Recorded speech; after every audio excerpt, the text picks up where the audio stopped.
It didn't work. Yes, it did. Good afternoon, everyone, and welcome again to the Dream Design Podcast. I am your host, AmyLee Westervelt, the Dream Design Coach, and I am so excited for my guest today. Archie, the Feelings Guy, is someone that I've been following for a little while. He's going to tell you some super exciting news in his life and kind of where he came from. And of course, it's Mental Health Awareness Month. So we had to have him on in May because why not?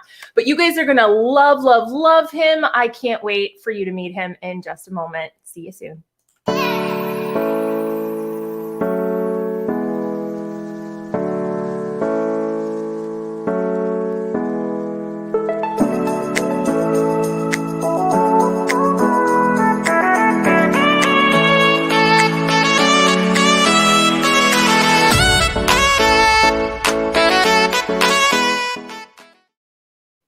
Welcome back, everyone. So me and my fabulous guest were dancing backstage, and I'm sure you are absolutely going to love him.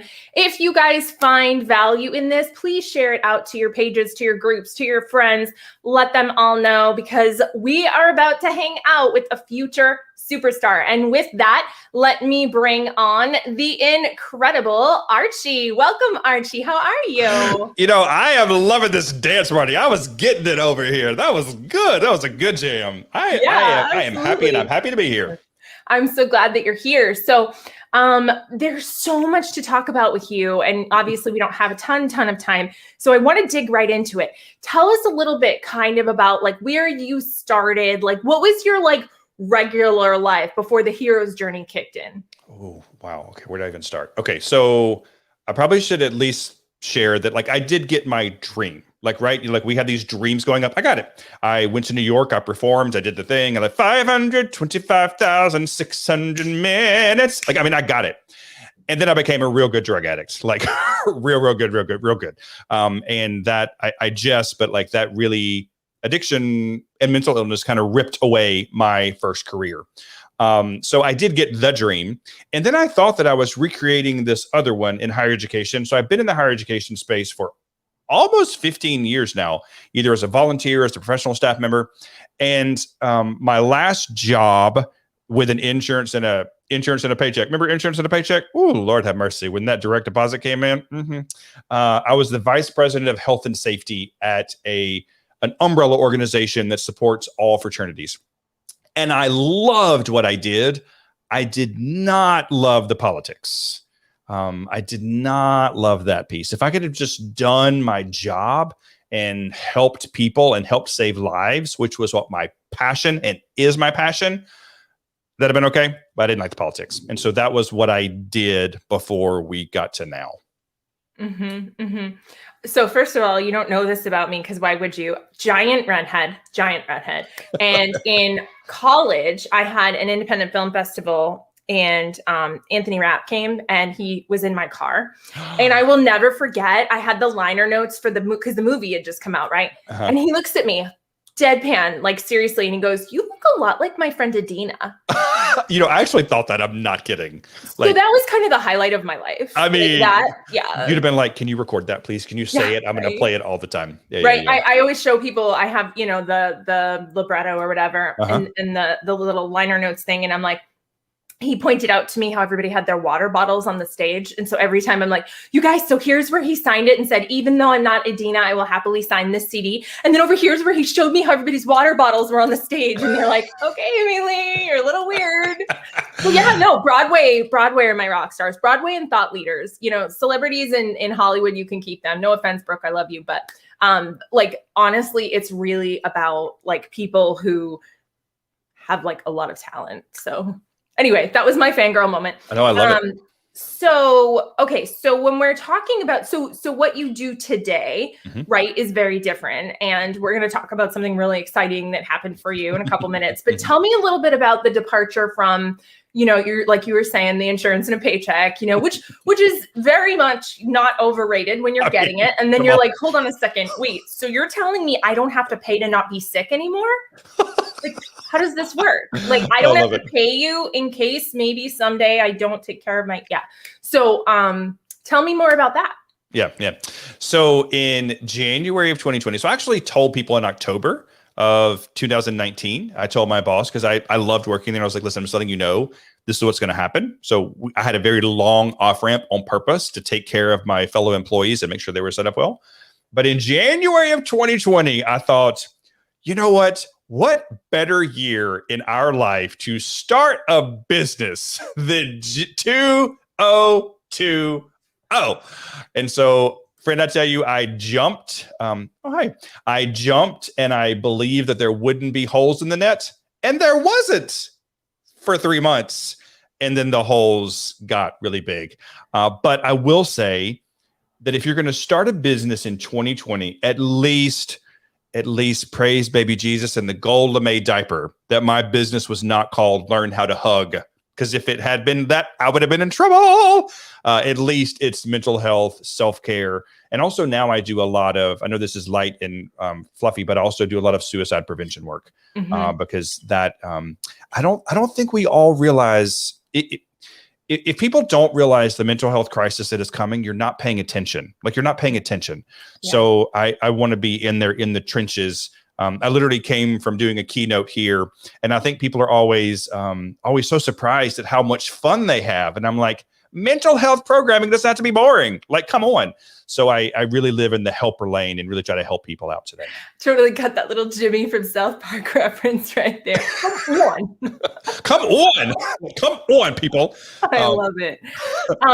No, and you bring up a good point, because, believe it or not, this isn't necessarily fluffy. It's about, one of the things about the Dream Design podcast is we're talking about things that have to do with people's mission. And so when it comes down, people think there's this misconception that the things that light us up in our dreams and the pursuit of our dreams is frivolous. It's fickle. It's like something that you're just gonna, I think I'll go after my dreams. But people don't realize that from a quantum perspective, and yes, I'm out of the quantum closet now, you guys. Let's do it.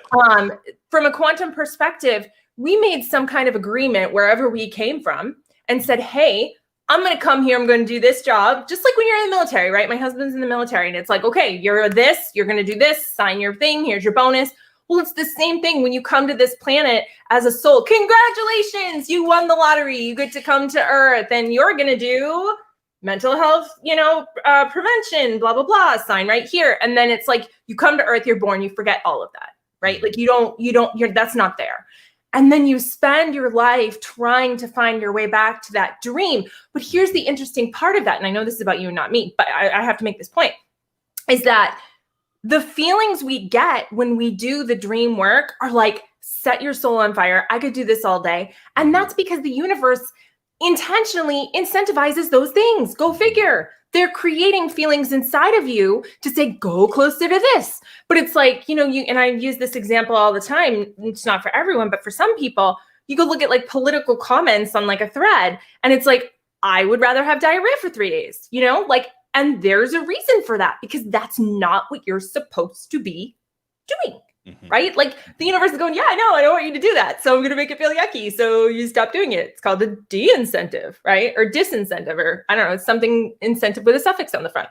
So basically what you're saying and what you're talking about is 100% in alignment with what we do here, because you're like, okay, this is something that is so incredibly important to me that I was literally willing to take my life from this direction and swing it over this direction because I knew what I was here to do. So absolutely. And to your point about mental health, I mean, I don't think there's anything that in our lifetime that's ever been as trying as what we've gone through. Yeah. Because I don't genuinely think that any establishment, be it right, left, up, down, whatever, A, start, I don't think that any of them truly have a pure agenda anyway. And so I think we're being gaslit from every direction, especially, I mean, as a person who's an empath with a parent who had narcissistic tendencies, I can spot gaslighting a mile away. And it's like, anyway, but that being said, so in terms of the mental health piece and the suicide prevention, correct me if I'm wrong, there are a lot more people that are at risk for suicide than we think. Yep. Yep. Well, first, I also want to say I meant fluffy like I had just finished singing Rent and I was making a hard left turn. So I was like, yes, come on, preach the quantum physics. Come on, tell us, sister. So I'm right there with you. No, there's nothing frivolous about chasing your dream. Nothing frivolous at all. Even when my first passion, well, what's interesting, I'm going to answer your question. Let me do this so I don't forget the mental health question.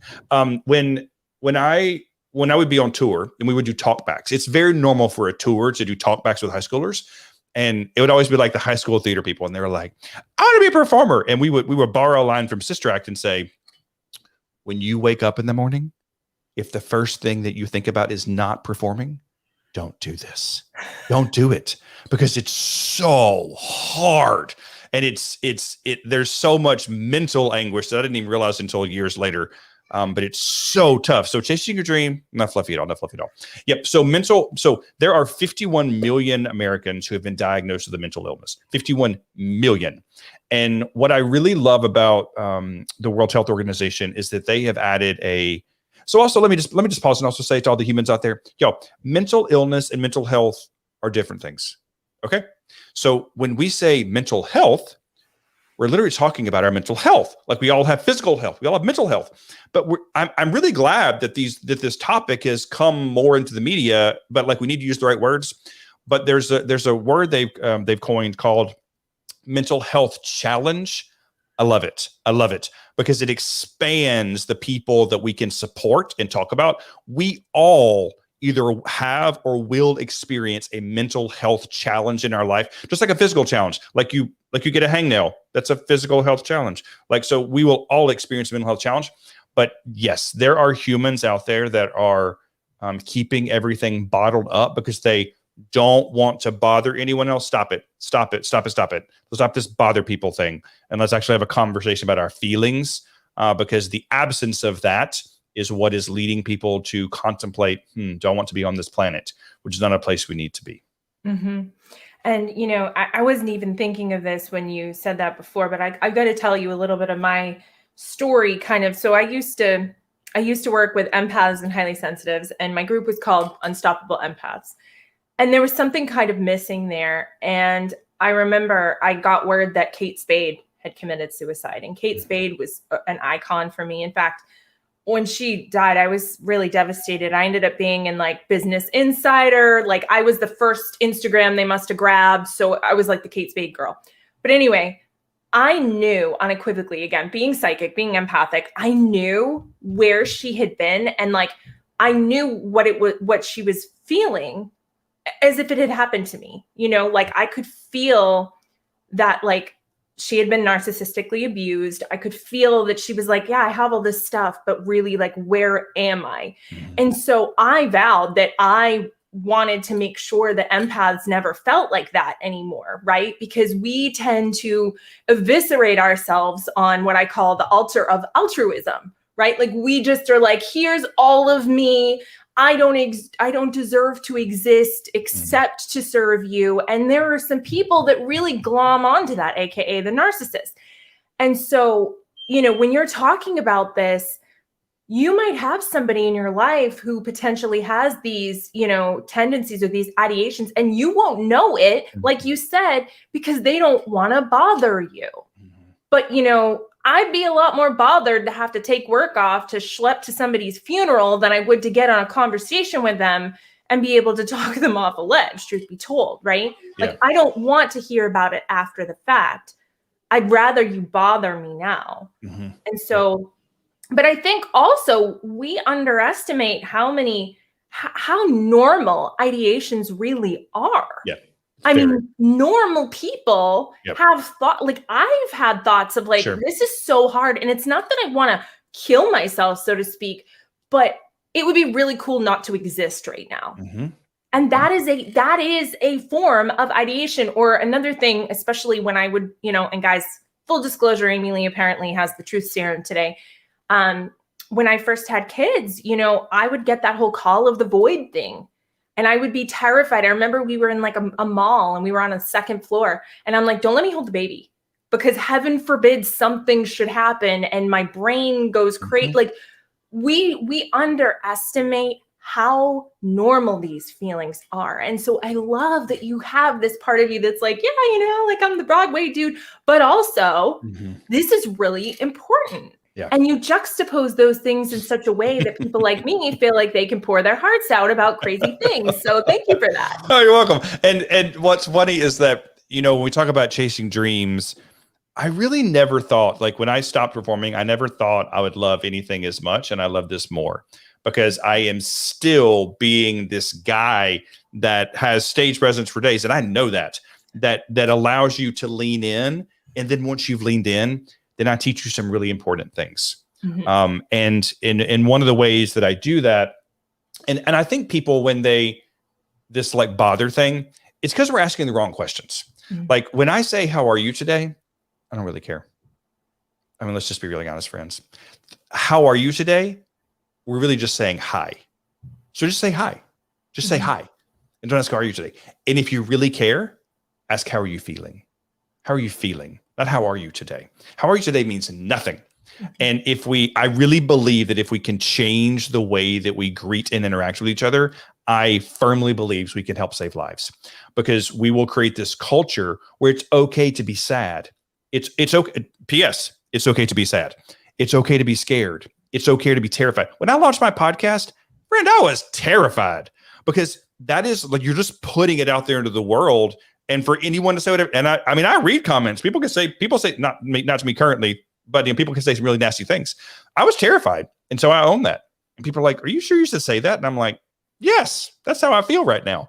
So we have to begin to normalize having feelings, and the only way we're going to do that is by using all the feelings of the rainbow, all of them. And so, like today, if someone asks me, "How are you today?" I answer the right way.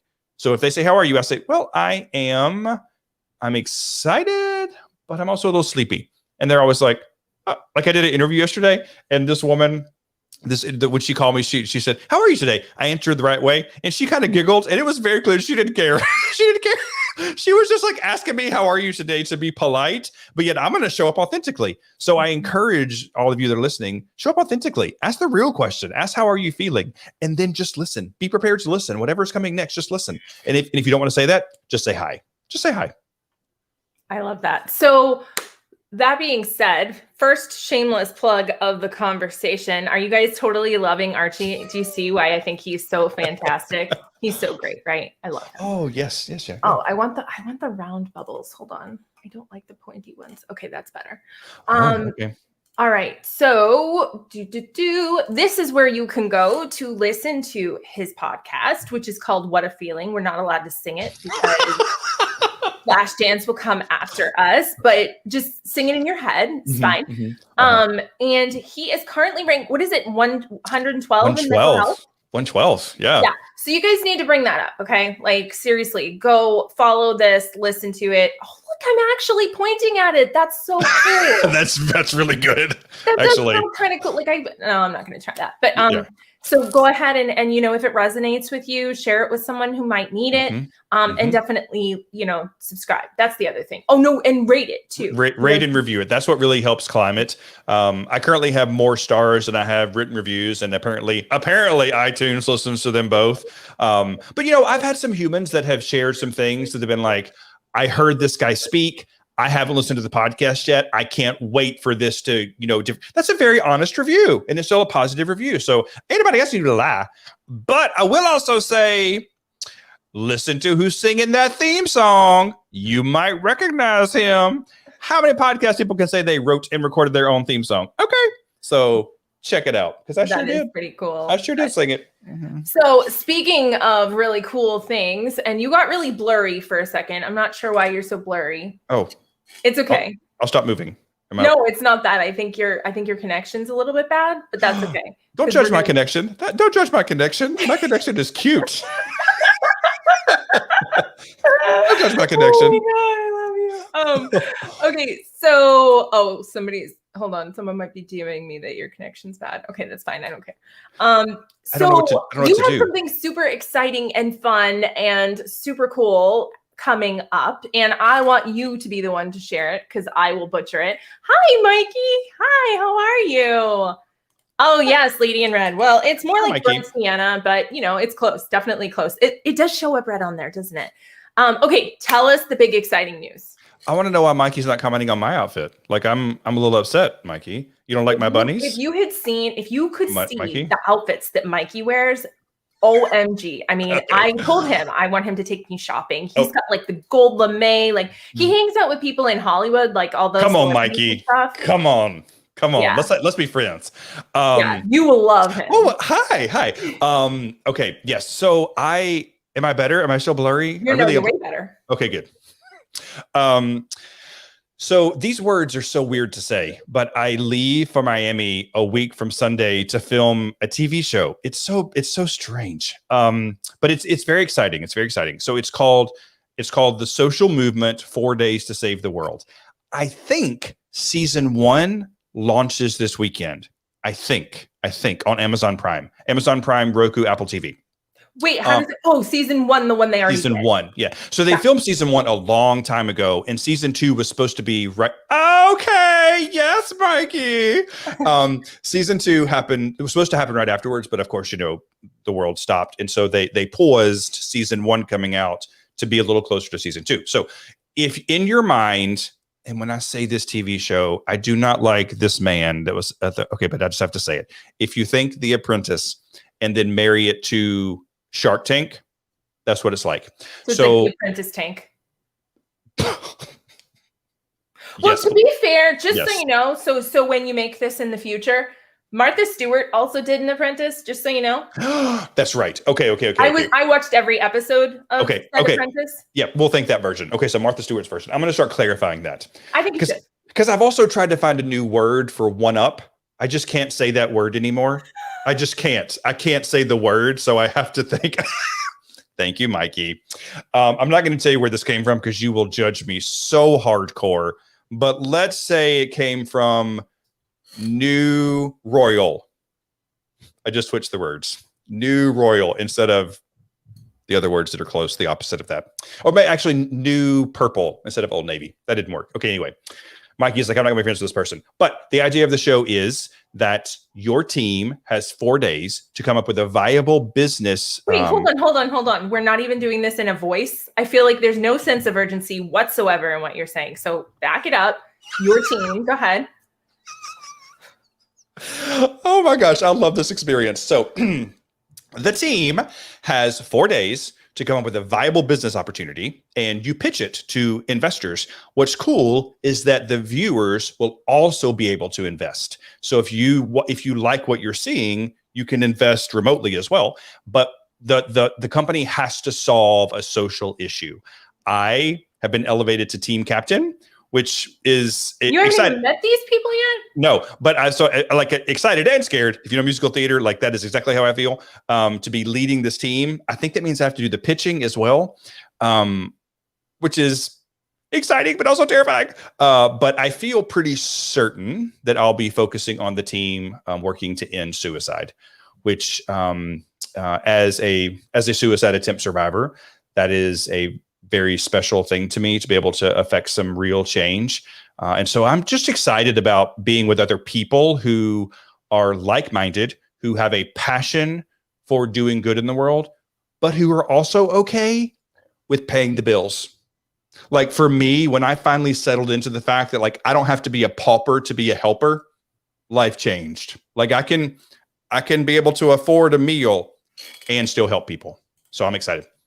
Yeah, and you bring up a really good point because, again, going back to Quantum with AmyLee, it's all about the energetic exchange, right? So when we do not charge the energetic, not necessarily money, not everybody has money, the energetic value for what we provide, we rob the recipient of the transformation. 100%. And it doesn't have to be money. It could be a review. It could be referrals. It could be mowing your lawn. It could be 100,000 compliment, whatever it is, there has to be an energetic exchange.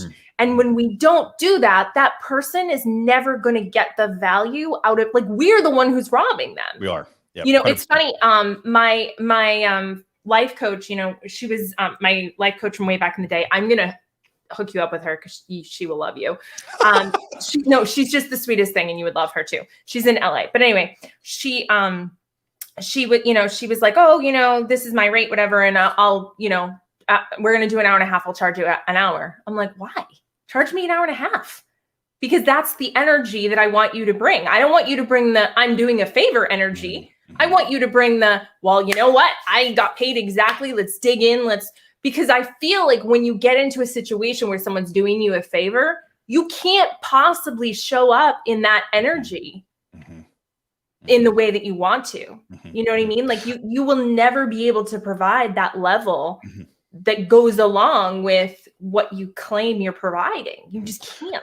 Unless that's your intention from the onset. So what I mean by that is when the world went, okay, so like in January, February, March, I went to every conference known to man. I spoke all over the country, doing all of these. Married, boo. Yeah, I'm married. But I can't wait to be your friend. That was so distracting. What was going on? I love you, Mikey. So I put a lot of money into this business, and then the world went sideways. And my entire calendar, I didn't get a paycheck for 3 months. You're talking about scariness. There's some scariness. But you know what I did? I felt sorry for myself for 2 days. I want to own that. I felt sorry for myself. I laid in my bed. I watched Grey's Anatomy. I ate some ice cream. I felt sorry for myself. And then what did I do? I got my ginger butt up out of that bed and I started giving back. And so I created a program called You Can't Wash Your Anxiety Away in 20 Seconds, because we all learned that if you sing a chorus, wash your hands, scrubble and bubble and wash your hands. If you wash your hands while you're singing, you'll kill the germs. And so I was like, wouldn't it be that great if it was that easy with anxiety? And it's not. So I created this program and I gave it away. I reached out to people and I was like, I need to be of service. Are your people hurting? Now, some of them said, can we pay you? And I was like, sure. But that wasn't my intention. AmyLee, you know what's so fascinating about this, though, is I didn't realize that the rest of the world thought that I was killing it. They all thought that I was like bringing in the coins, and I literally didn't get a paycheck for 3 months, but giving all of this. And I didn't do it with any intention other than to help people, because it was helping me. And from that, people saw this thing like, well, you got to get this guy. What's fascinating is that 3 months later, when everyone else was trying to figure out how to do virtual programming, I knew what I was doing. I had my programs down pat. I'm an excellent virtual presenter, period. And I know that to be true. I know how to engage people. I know when to pause. I know when to ask questions. I know. And I did it all by giving back. So that was my intention showing up. The energy was pure. It was exciting. And it sure did come right back around. I didn't need it to, but it sure did. I love that. Yeah. Again, it's that energetic exchange, right? The energy came back in some way or another. But, even like sometimes like if I'll find someone who really needs one of my programs, right? Like I just know they do. And I'll just message them and I'll be like, hey, I have this thing and it would really help you. They don't ever open it. They don't really ever pay attention, and it's not for lack of them needing it. It's because, well, this clearly doesn't have any value or she wouldn't have just given it to me. Yeah. Not always, 99% of the time. I mean, I have a program that when I first did it and had no idea what my value was, I was charging $10 for it and no one opened it. And guess what? That same program's $97 today. Yep. And it's life-changing. And it's I haven't changed a single thing about it. So I do really believe that the energetic connection needs to be there for sure. But don't you feel like that as helpers, whatever helper lane you're in, as helpers, we're like, I just want to help. And so like, I got interviewed by Authority magazine, whatever. And I made this video and I said that in the beginning, people will be like, oh, well, we'll give you, to your point, we'll give you a positive review. And I was like, okay. But then I was like, wait a minute, I can't call Wells Fargo and say, I got 4 positive reviews this month. Can you take that for the mortgage? Like that's not really going to work, But so I had to learn to be able to say, people say, what are you worth? And just say the number. And inside I am cringing, but like, this is the number. Those are not things that you have to learn. This is a learned behavior. Showing up for yourself and owning your worth, friends, is a learned behavior. You have to practice. If you don't, you'll say, well, my rate is $5,000, but I'll do it for 4. But if it's virtual, I'll do it for 2. And if you wear pink shoes, I'll do it $50. Like you'll just start talking yourself down. No, just say what your rate is, and then just be quiet. Be quiet. Mm-hmm.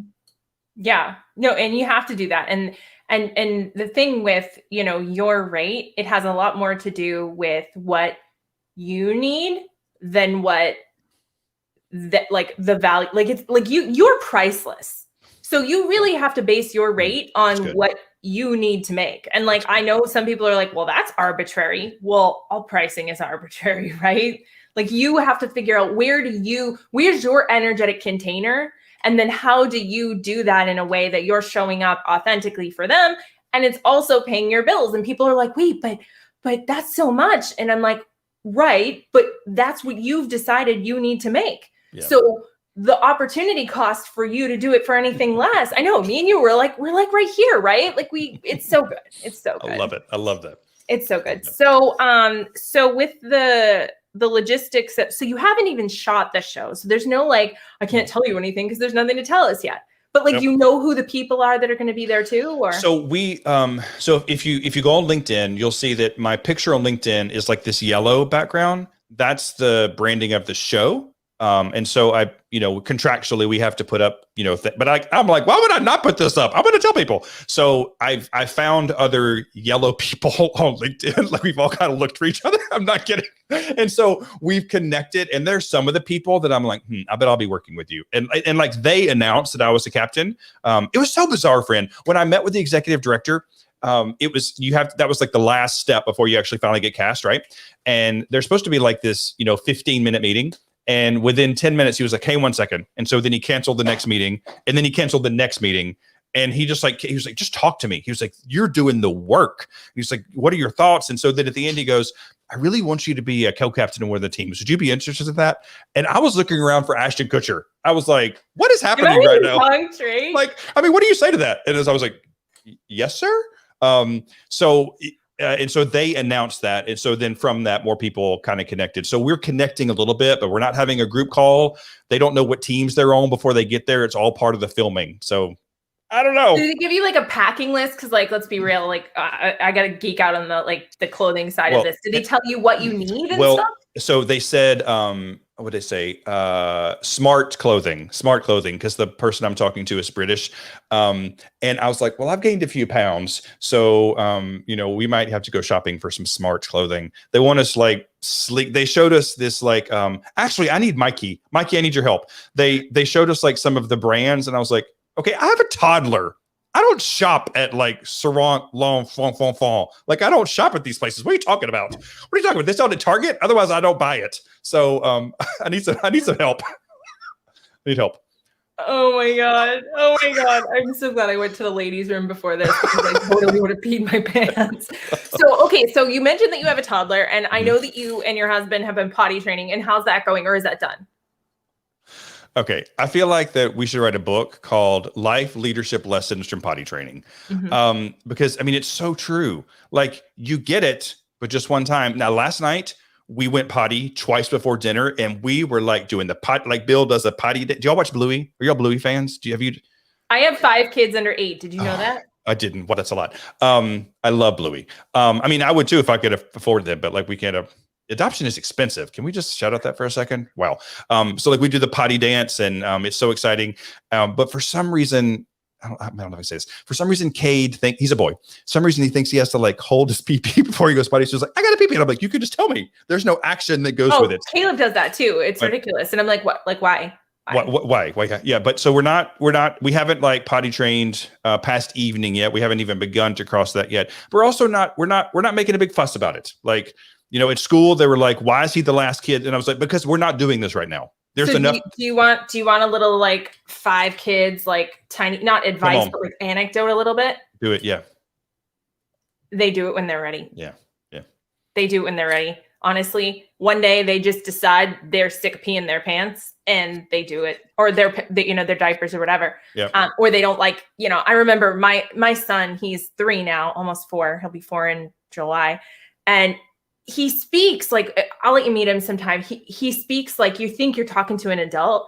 most cognitively advanced child. So I remember I'd be having like a full-blown conversation while I was wiping his butt with like poop everywhere. Like, Caleb, why do you do? I don't know. I guess I just don't really feel like, going to the toilet. I'm like, okay, this is weird. It's like, what is it, Mr. Peabody and the dog with the glasses? Yeah. I felt like I was like, or like Brian from Family Guy. Like I felt like I was like having a full-blown conversation with the person that I had to wipe his. I'm like, this is ridiculous. Like you know how to use the I know, Mom, but I don't want to. I could be playing instead. And I'm like, but then one day he was like, this is ridiculous. I'm sick and tired of carrying this around in my pants. So that being said, they do eventually do it. But yeah, when it's new and you're like, here we are at this milestone. And the coolest thing with my daughter, we would let her sit backwards on the toilet and draw on the toilet seat with a dry erase marker. Oh, wow. What that would do is allow her to do her little artistic thing, but also allow everything to relax. Yeah. And that helped a lot. Yeah, I'm going to borrow that one. Yeah, I really do think there's so many leadership lessons here that just because you can go pee in the potty one time doesn't mean it is a learned behavior, right? We have to practice. Sorry, I'm distracting you. You have ADD like I do, so I need to stop. Okay. But I don't want my people pleaser side is like, I want these people to know we love them. Oh, we do love them. Yeah. It's a learned behavior, and I am trying just to sit into it because also I never dreamed I was going to have a kid. I know I look young. It is because I cannot tan, and so neither can I. You never ask a lady or a gay man their age, and I am seasoned. But I never grew up dreaming of having a kid because the dream wasn't possible. The dream wasn't possible, and so the fact that I have one, I'm going to be okay when I get peed on. I'm okay with that because I have a kid and I am extremely blessed and grateful. And here I am over here like I have 5 of them. I mean, we would have another one, but they're really expensive. There's so much about adoption that's not talked about that needs to be because, and so I say often, if you have friends, I don't care, gay, straight, no, I don't care. If you have friends who are adopting, they need your support because it is an emotional roller coaster and it is so expensive. It took us 2 years to pay off the loan that we took out to be able to adopt Kate. 2 years. Which is ridiculous. I have a friend who's, she's a nurse and she had 9 failed adoptions. And one of them, she literally was this child's mother for 12 hours. She was in there when they had the baby. And so I remember all the fundraisers that she had to do. So, I've never said this out loud, but I want you to know, like, when I think of my legacy and like when I make millions of dollars again, one thing I want to do is I want to set up an endowment, a trust for money to donate to people to be able to adopt babies. Like that's a really important thing for me. I really, really believe in adoption. And I know there are lots of people that just can't afford to have a baby. And those babies are languishing in foster care because there's too much money involved, which is absolutely ridiculous. And I even know of a girl, she might even be watching, who was a surrogate, but because in the state we live in Georgia, they don't recognize surrogacy. So there had to be an adoption. So the baby needed stuff, but then the mother wasn't even the mother, it was the mother's egg, but they don't recognize that in Georgia. So the surrogate lady had to go to all the things and sign all the things, and the father didn't get paternity leave because it was technically not it was a nightmare. And I'm like, really? Like, we're that archaic that we can't just go, you know what? This lady's egg, that lady's body, clearly this is, a thing. Can we just sign? Like, does it really need to go through the powdered wigs of it was so ridiculous. It's so much. And listen, we were very grateful. I know this is an adoption episode, but we're very grateful. We had a failed adoption first. It's an Archie episode. So it's fine. And that was traumatic. It's, to go from hearing the words, you're going to be a father, which again, I never dreamed about hearing those words because that wasn't anything that was possible for me. And then we actually found that it was a scam. And so it was just a way to get money, which made me just question my belief in humanity. I'm like, I'm out here trying to help people and you're trying to get my money. The next situation, we're so grateful. We we met the birth mother. We were there. We were there in the delivery room. I mean, we were very connected. She still follows us on social media, and we love that. We love the fact that, because I'm adopted, and when I was adopted, I was placed into 2 foster homes, an emergency foster placement, and then a foster home. And so this is also very personal to me. But no one talks to you about the emotional roller coaster and the like, oh, now we need money for this, and now these are your fees, and this money for this, and this money for this. Like, most human beings don't just have that kind of money in their back pocket to be like, here you go. So it is a huge financial investment. So again, if you have humans in your life who are adopting, they need your support, because they are keeping the emotional roller coaster from you, but trust that it is there. And you got to wonder, why does it have to be that way? Like, why do we have government funding for everything else, but we can't slide a little money off to the side for, parents? I mean, and make them write an essay, like make them donate cans for 2 years. Like, that's fine. It doesn't, I'm not saying it has to be for nothing. Like, donate cans. No, but like, make them, bring kitty litter to the whatever you need to do to make sure that you weed out the scammers.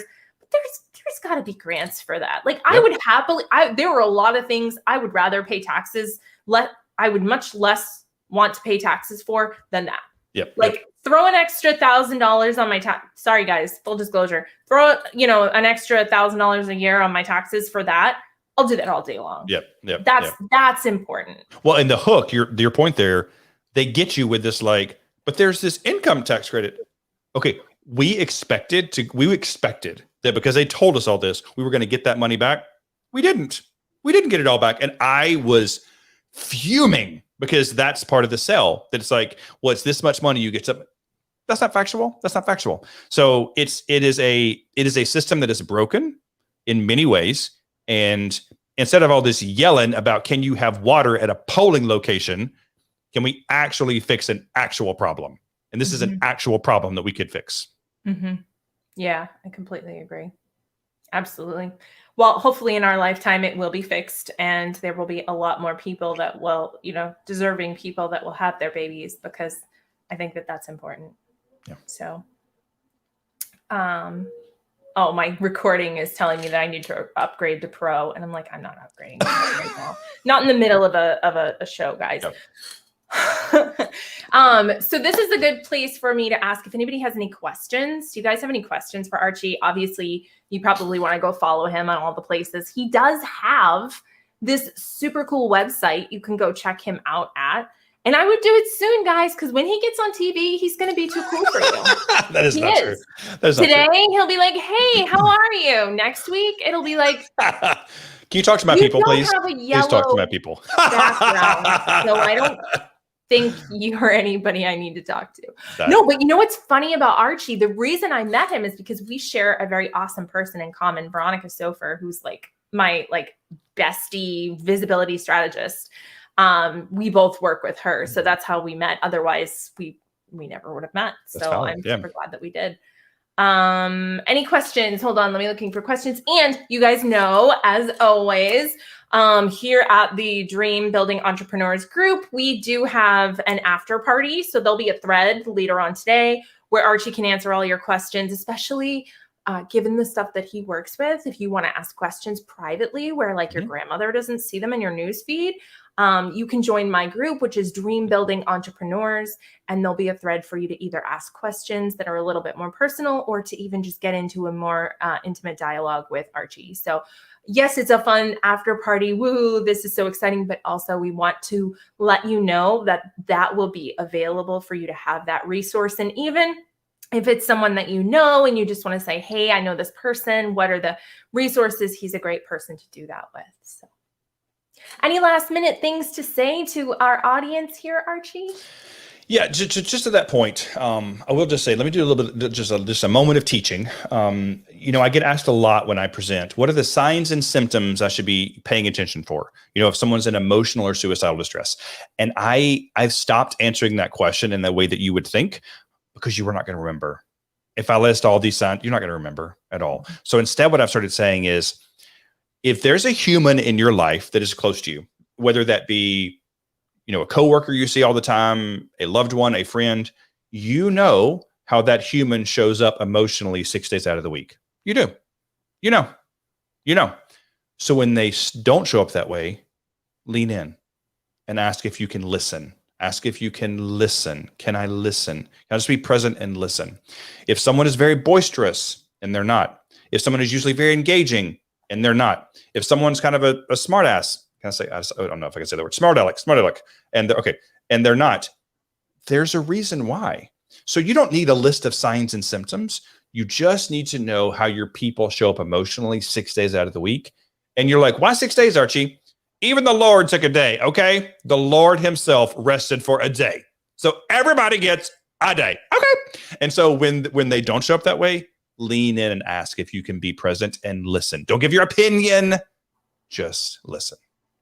Yeah. And for us fixers in the world, that's really hard, right? Like it's so easy to be like, well, you could do this. And yes, it's well-meaning, but one of my good friends, Nancy, like she'll say to me, okay, I know you want to fix this. I know you want to help, but can you just hold space? And that's when I go, yep. And then I sit on my mind hands and I just go, okay, mind hands, you're not allowed to flip around in my brain and try to fix this. I say that too. I'm like, you got to sit on those emotional feeling hands, sit on them and just listen. And for all the fixers, I know that it is a challenge, but listen, if no one's ever told you why, I'm going to get kind of serious for a second.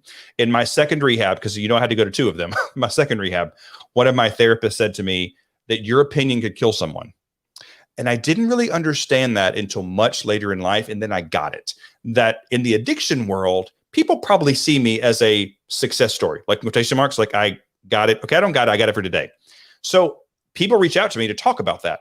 Well, if they see me as a success and they're like, I want to do what that guy did. And so I say, I did blah, blah, blah. You should go do that. Well, I don't know where they are in their struggle journey. So they could be at the point where they have said, I'm going to ask Archie, if this doesn't work, I'm done. But I don't know that. And so I gave them all my opinion. And so don't share your opinion. People don't need your opinions. If you can, empathy is a real thing. Empathize with someone. Say, I have been where you are. Can I listen? Transition very quickly back to just being present and listening. If someone chooses you to be the human they open up to, give them the gift of your presence. And that's it. That's what they need right then. Wow. Yeah, it's so true. And you don't even realize sometimes, how someone will take your opinion as the gospel because they look up to you or because you're a leader. And that's why, people are like, I don't need any experience to be a coach. And yes, there is an aspect that we're all very equipped to help each other, but there are also, especially for trauma-informed coaches, you've got to make sure that you have the training, that you're not doing these, that you're not triggering people. There are very dangerous things that can happen. It's on par with if someone's in a car accident and you move them. That is what you can do in someone's mind. You have to be so careful. That's so good. That's such a good analogy. And it is literally that critical of an issue, that if someone is hurting, they just need to be present. And then maybe we might need to get some professional help, but for your job, be present. Just be present. Yeah. Until the ambulance arrives, essentially. Yeah. Well, that's such a somber note to end it on, but that's okay, because I'm sure that we'll hear lots more from you, and you guys definitely need to go follow him. You have Instagram too, right? Yeah. Everything is on the website, but the Instagram, I'm probably most active there. It's Archie_Cares, but you can get to everything from my website, which is Archie Cares. I will hold you to that because I'm going to go do that right now. Well, thank you so much for being here, Archie. It's been a pleasure and so informative and so fun and so outside of what I thought it would be like speaking to a mental health person. I was like, oh goodness, let's see. But you've done a great job of bringing the the tent city to the what's the name of the hospital in Grey's Anatomy there. Yep. I can't remember the name. Grey Sloan Anatomy. Yeah, Grey Sloan. Yeah. There we go. Yeah. So good stuff. Awesome. Well, thank you so much for being here. I do appreciate it. And I look forward to getting to know you better and seeing you kick butt on the, do you guys have is there a prize for winning the show? No. So that's how it's different, is that every team is basically competing against themselves. The prize would be to get your company funded. And then if that happens, you are always considered an original founder of the company. Oh, hold on. Elizabeth said, I've been where you are. Can I listen? Great advice. Yes, absolutely. Okay, guys, I could stay here forever. He's so awesome, but I'm not going to. So I love you all. I love you, Archie. Thank you so much for being here. Guys, that will do it this week for, what am I calling it again? The Dream Design Podcast. We just switched from Wednesday Wisdom. So go ahead and join the group if you're not already in it. No, that wasn't English. Hold on. If you're not already in it, there we go. It's called Dream Building Entrepreneurs. You can talk to Archie, get some help, get some, feedback on some things and stuff and all the good stuff. So until next time, may you be happy, may you be healthy, may you be safe, and may you be at peace. Namaste.